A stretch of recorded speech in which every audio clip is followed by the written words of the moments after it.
연일 맹추에 다들 강건하신지요? 올해는 강추위 없이 지나가나 했는데 웬걸요? 이렇게 막판에 추위로 고생이 많으신데요. 아무쪼록 여러분 건강 잘 챙기시고 또 아픈 사람 한 사람도 없기를 바랍니다. 우리가 아파야 하지 않을 이유가 있다면 다름이 아니라 우리가 하나님께 영광 돌리는 삶을 살아내기 위함이 아닐까 싶습니다.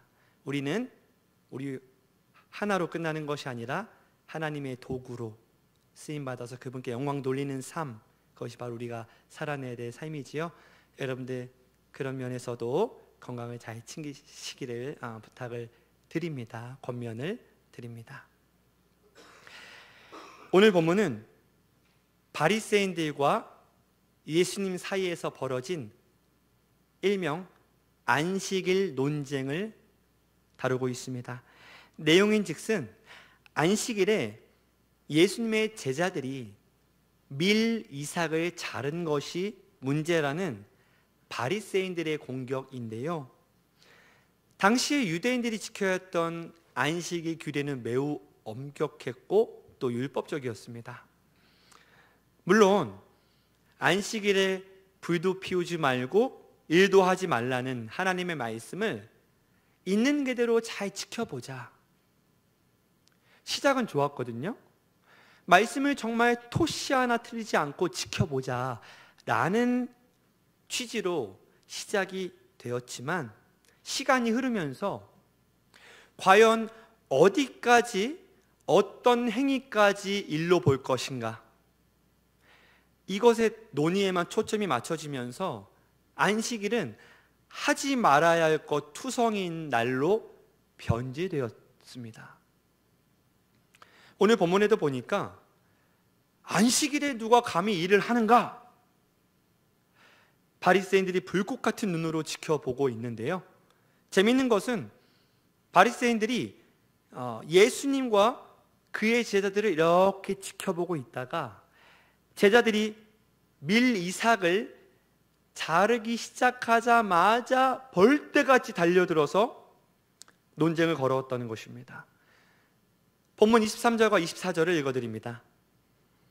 안식일에 예수께서 밀밭 사이로 지나가실새 그의 제자들이 길을 열며 이삭을 자르니 바리새인들이 예수께 말하되 보시오, 저들이 어찌하여 안식일에 하지 못할 일을 하나이까? 바리새인들이 봤을 때 안식일에 하지 못할 일이란 과연 무엇이었을까? 단순히 손으로 밀을 자른 것만이 아니고요, 밀밭 사이로 지나가시는 예수님께 제자들이 길을 열어드리기 위해서 이삭을 꺾으면서 손으로 헤쳐나가는 것, 즉 과도하게 길을 만드는 행위, 이것을 노동으로 보고 문제를 제기했던 것입니다. 아무튼 예수님은 바리새인들이 지켜보고 있다는 것을 아셨음에도 불구하고 제자들이 밀 이삭 자르는 것을 그대로 내버려 두십니다. 시비를 걸어올 수 있는데, 그러면 야, 지금 바리새인들 쳐다보고 있으니까 그렇게 하지 마, 이렇게 할 수도 있는데 그냥 내버려 주셨습니다. 그런가 하면 오늘 읽지는 않았지만 오늘 본문 다음의 내용인 손 마른 자를 고치실 때도 마찬가지입니다. 유대인의 법전인 미쉬나에 따르면 생명이 위급한 경우에는 안식일에도 치료할 수 있다고 말하는데요. 그러나 손이 마른 병은 어떻습니까?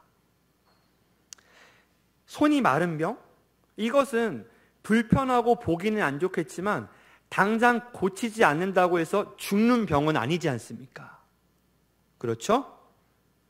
그럼에도 예수님은 보란듯이 손 마른 자를 고쳐주십니다.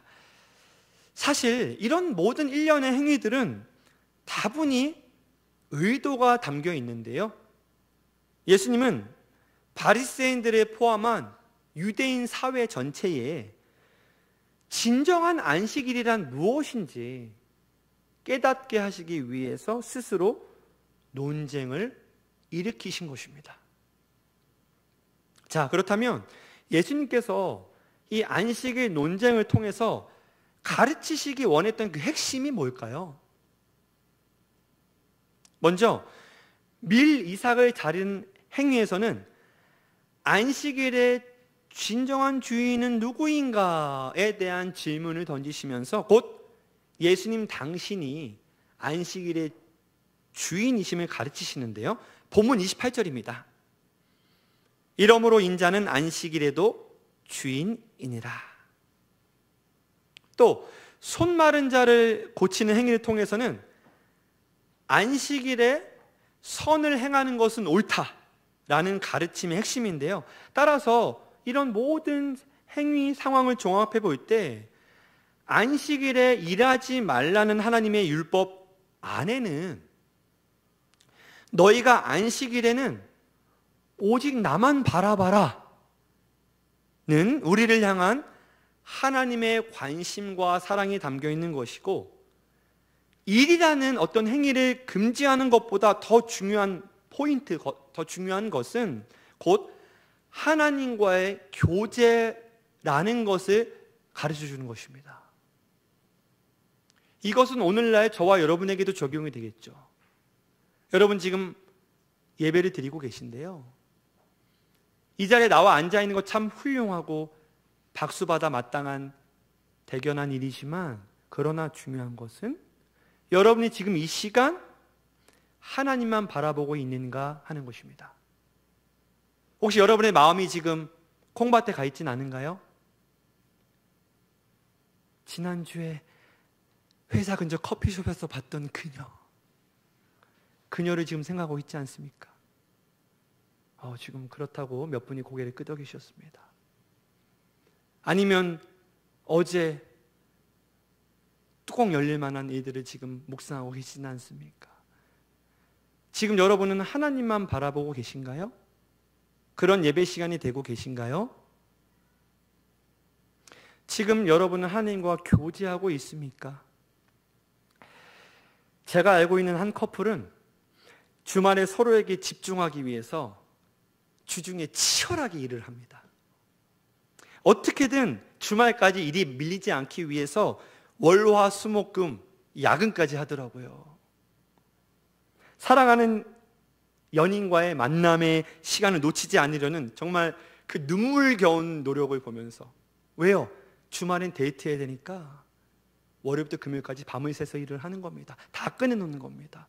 정말 눈물 날 만한 그런 노력을 보면서 저는 안식일에 일하지 말라는 하나님의 그 의도가 무엇일까 생각해 봅니다. 안식일에는 오직 나 하나님만 바라보고 나만 생각하고 나와 대화하고 만나는 것으로 가득 채우지 않겠니? 라고 하나님이 말하시는 것 같습니다. 너 안식일에는 나만 바라볼 수 없겠니? 나와 교제하지 않겠니? 이것이 바로 안식일에 불도 피우지 말라는 하나님의 진정한 속마음입니다. 그러나 유대인들은 안타깝게도 하나님의 사랑에 대한 부분에 집중하기보다는 일하지 않는 안식일 그 자체에 집중했습니다. 그리고 그 결과 그들에게 안식일은 율법적인 행위들로 가득 찬 날로 되어버렸죠. 안식일에 해야 하는 선한 행위도 하나님을 기쁘시게 하는 그 무엇도 다 잊어버린 채 무엇이 안식일을 범하는 것인가, 무엇이 안식일을 잘 지키는 것인가 라는 명제에만 몰두하는 바람에 안식일의 주인이신 예수님이 딱 나타났는데 그 예수님을 못 알아봤습니다. 자, 그렇다면 우리가 안식일을 어떻게 보내야만 바리새인들 같은 똑같은 실수를 범하지 않을까요? 저는 제 앞에 계신 여러분이 성경 속에 나오는 이 바리새인들처럼 똑같은 실수를 안 범했으면 좋겠습니다. 보고도 범하면 얼마나 어리석습니까? 여러분, 어떻게 해야 바리새인들 같은 실수를 범하지 않을까요? 안식일은 말 그대로 안식하는 날입니다. 하나님이 6일간 세상을 창조하시고 쉬셨듯이 우리도 6일간 세상에서 열심히 살다가 쉬는 날이죠. 그런데 그냥 단순히 쉬는 게 아닙니다. 우리의 쉼은 말이에요, 오직 안식일의 주인 되시는 예수 그리스도와 함께 할 때만 가능합니다. 왜냐하면 중요합니다. 잘 들어보세요. 진정한 안식은 죄에서 노임을 받을 때 찾아오는 것이기 때문에 그렇습니다. 작년 4월에 이 자리에서 이 부분을 나눴거든요. 기억나시나요? 여러분 안에 죄가 있으면 절대 쉴 수 없습니다. 제가 단언컨대 말씀에 근거해서 정확히 말씀해 드립니다. 여러분이 아무리 많은 것을 소유하고 여러분이 원하는 모든 것을 누리고 원하는 위치에 올라갔어도 여러분 안에 죄가 있으면 절대로 안식할 수 없습니다. 절대로 쉼을 누릴 수가 없습니다. 그걸 아셔야 됩니다.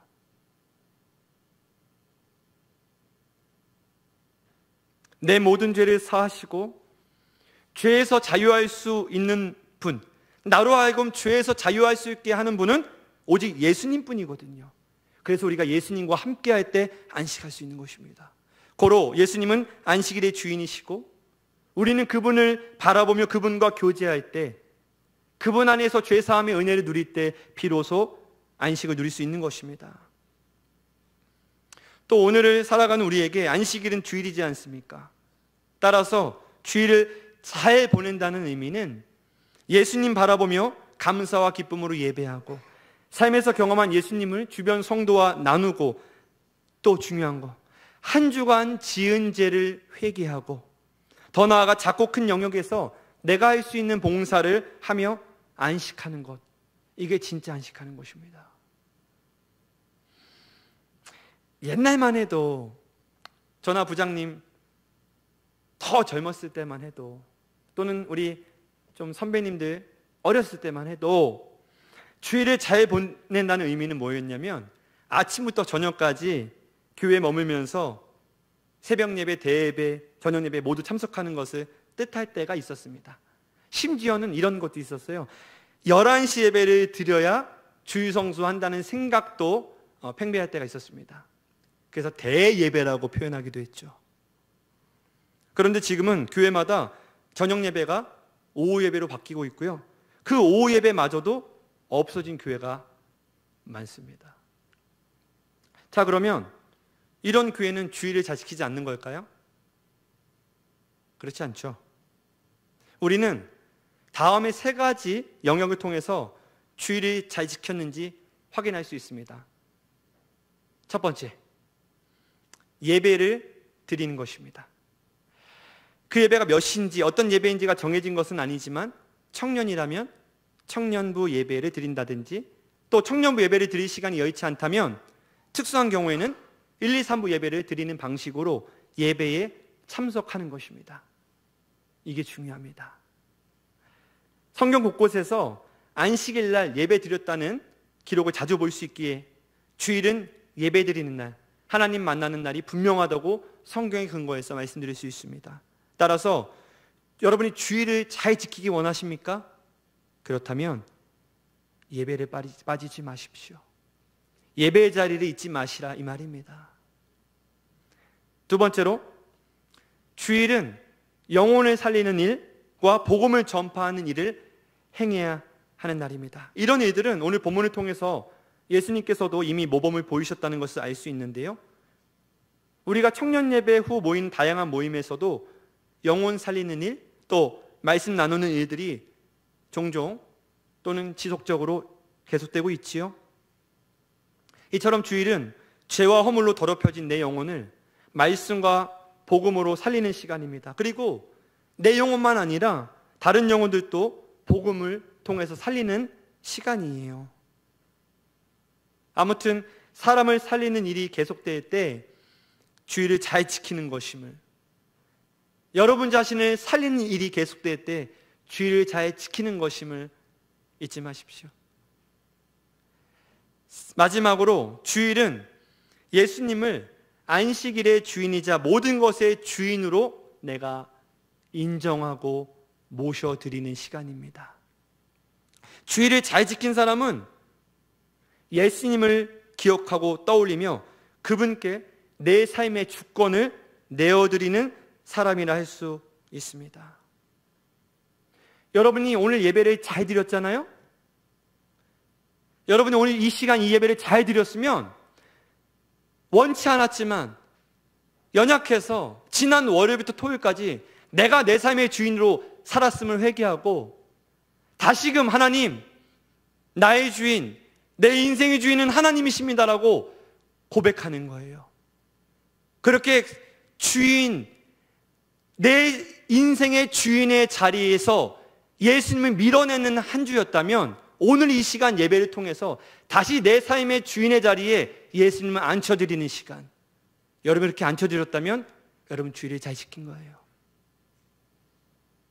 아무리 교회 나와서 예배를 드린다 해도, 아무리 주일에 나와서 봉사한다 해도 그것이 소중하지만, 그러나 온통 내가 주인인 사람, 오늘 예배 시간을 마치고 저문 밖을 나서서 여전히 내가 내 삶의 주인인 사람은, 그 사람은 제대로 주일을 지킨 게 아닙니다. 1년 52주 한 번도 빠지지 않고 예배를 드렸어도 삶의 자리에서 여전히 내가 주인이어서 내 맘대로 결정하고 내 맘대로 생각하고 내 맘대로 나가는 사람은 주일을 잘 지킨 사람이 아닙니다. 나를 내려놓고 예수님을 주인으로 삼는 사람, 그 사람이 주일을 잘 지킨 사람이고, 그런 사람에게 놀라운 변화가 일어난다는 것을 여러분 기억하시고, 오늘 이 시간 다시 한번 여러분의 마음을 다잡고 하나님, 내 삶의 주인은 하나님이십니다 고백할 수 있는 여러분 모두가 되시기를 주님의 이름으로 축복합니다. 주일 성수에 관한 내용은 아니지만 예배를 사모하는 어떤 한 집사님의 이야기를 잠시 나눠보고자 합니다. 최근에 모 교회에 출석하시는 한 집사님 한 분이 본인의 SNS에 특별 새벽 기도회, 줄여서 특세라고 하죠, 이 특세에 참석한 사진과 다음의 글을 올렸습니다. 드디어 내일이 마지막 날, 끝까지 최선을 다하자.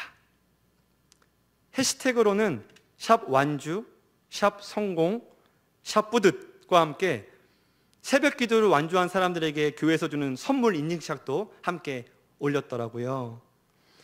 예배를 사모하고 새벽을 깨우는 이분은 바로 신세계 그룹 부회장 정용진 집사님입니다. 용진이 형으로 알려져 있죠. 남부러울 것 없는 대기업을 이끌고 있지만 하나님을 붙잡고 매달릴 수밖에 없는 그의 모습이 우리에게 묘한 은혜와 하나님 안에서 한 형제라는 동질감을 주는데요, 그는 또 자신의 아내이자 플루티스트인 한지희 씨가 교회에서 특조한 사진을 올리면서 이런 글도 남겼더라고요. 얘들아, 한 박사님 샵 만나기 위해서 특주하셨다. 형 은혜 많이 받았어. 새벽 예배 참석하고 아내의 특주를 응원하는 정용진 부회장이 주일을 사모하고 예배의 자리를 소중히 여기는 것, 사실은 대단한 게 아니라 성도로서 당연한 일입니다. 그의 주일이 더 특별할 것이 없죠. 왜냐하면 우리는 모두 안식일의 주인이신 예수님 앞에서 한 형제요 한 자매이기 때문입니다. 우리에게 주어지는 주일, 주님의 날 역시 예수님의 진정한 주인으로 모시고 예배하며 영혼을 살리는 날임을 기억하시고, 여러분 이 주일을, 오늘 이 시간을, 또 앞으로 올 주일을 소중히 여기시는 여러분 모두가 되시기를 주님의 이름으로 축복합니다. 말씀을 맺습니다. 사랑하는 중곡동교회 청년 여러분, 여러분의 안식일, 여러분의 주일은 어떻습니까? 무엇으로 가득 찬 날이신가요? 조금 다르게 여쭤보겠습니다. 여러분의 삶은 어떤 삶입니까? 혹시 여러분 자신으로 가득 찬 삶인가요? 아니면 안식일의 주인이신 예수님으로 가득 찬 삶인가요? 저는 이 질문이 너무나 중요하다고 생각합니다. 나는 지금 나로 가득 차 있는 삶을 살고 있는가? 아니면 예수로 가득 찬 삶을 살고 있는가? 이 질문에서 저는 여러분이 목사님 저는 예수님으로 가득 찬 삶입니다라고 0.1초의 망설임도 없이 대답할 수 있다면 얼마나 좋을까 생각해 보고요. 저도 그렇게 용기 있게 이야기하고 싶습니다. 다시 한번 묻습니다. 여러분은 여러분으로 가득 찬 삶입니까? 아니면 예수로 가득 찬 삶입니까? 안식일의 주인이신 예수님으로 가득 찬 삶이신가요? 아니면 예수님은 예배당에 와서만 만나는 그런 삶을 살고 계십니까? 아무쪼록 이 자리에 나오신 여러분 모두가 주어진 안식일에 안식일의 주인 되시는 예수님 바라보고 그분의 말씀 안에서 그분과 깊이 교제하시기를 바라고요. 동시에 무엇보다 거듭 말씀드리지만 죄의 짐을 내려놓고 내 안에 죄가 있으면 아무리 억만금을 가지고 있어도 절대 평안할 수 없다는 이 진리를 다시 한번 기억하시고 죄의 짐을 주님의 십자가 앞에 내려놓고 진정한 안식을 누릴 수 있는 여러분 모두가 되시기를 주님의 이름으로 간절히 축원합니다.